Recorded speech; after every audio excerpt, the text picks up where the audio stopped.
My name is Ella. If you forget that, you can just ask any other girl born before 2007, and I guarantee you it's her name too. I know 2007 being the cutoff is kind of crazy. People were actually born after 2000.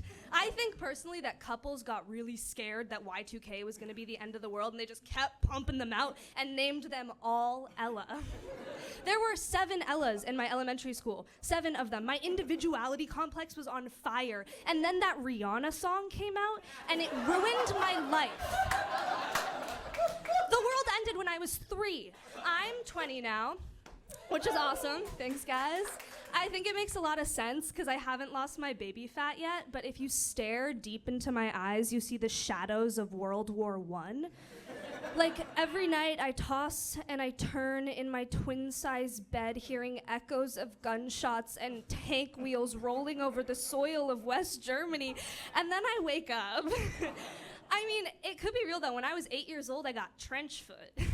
People are like, kids need to go outside, but I was contacting like ancient diseases.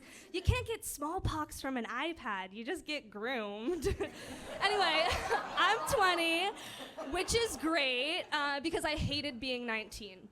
Like, when you're 18, you're the oldest kid, and that's great. And now that I'm 20, I'm the youngest adult, and that's really cool. And when you're 19, you just go no contact with your mom and get a fuck-ass bob. I mean, the bob works better in LA than it did in Swarthmore, Pennsylvania, which is a real place where I grew up with my trench foot. When I first moved here to LA, I met a girl. She was very blonde, very Malibu, and she said, Ella, I get you. You do? She said, yeah. I was bullied too. 2.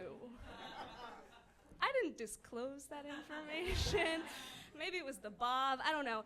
I actually just think it's because I look like a kid who would have won their school's DARE anti-drug essay contest.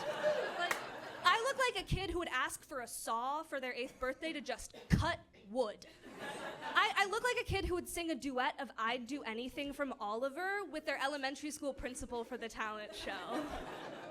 I was raised on Turner Classic Movies because I wasn't allowed to watch SpongeBob as a kid.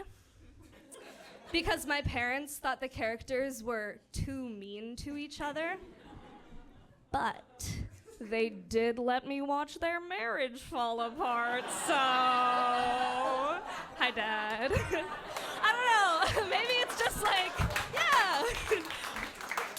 I don't know, maybe it was just like how I was raised though, because I just like haven't had the greatest luck in dating. Like, I know I'm young, but I feel like I've like seen it all. Like, my first girlfriend, she broke up with me because she was straight.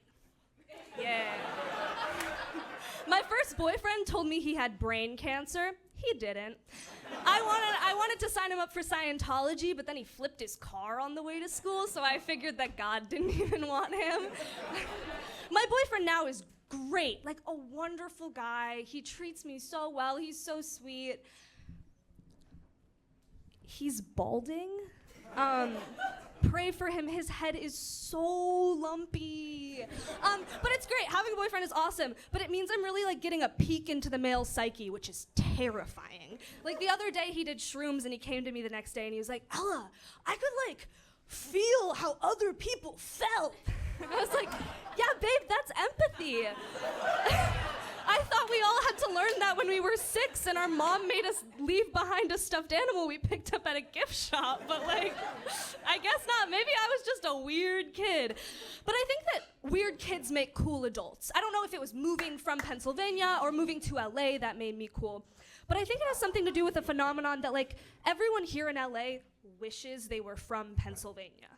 Like, everyone walks down the street in their Carhartt and their camo and their trucker hats, and like, if I was at home, I would run away because I would be scared I was going to get shot by a real gun. But here, I kind of gravitate towards those gay guys, because like, they're really cool. Like, one of them in one of my classes at school came up to me around the election and he said, is it hard being from a swing state? What a weird thing to be asked by a self-proclaimed hippie from Calabasas. Babe, you're not a spiritualist. You're wearing free people denim. Like, I don't know, but maybe I'm just jealous because he can meditate and be alone with his thoughts, and every time I'm in a quiet room, I just get war flashbacks from my time overseas. Thank you so much. I've been Ella.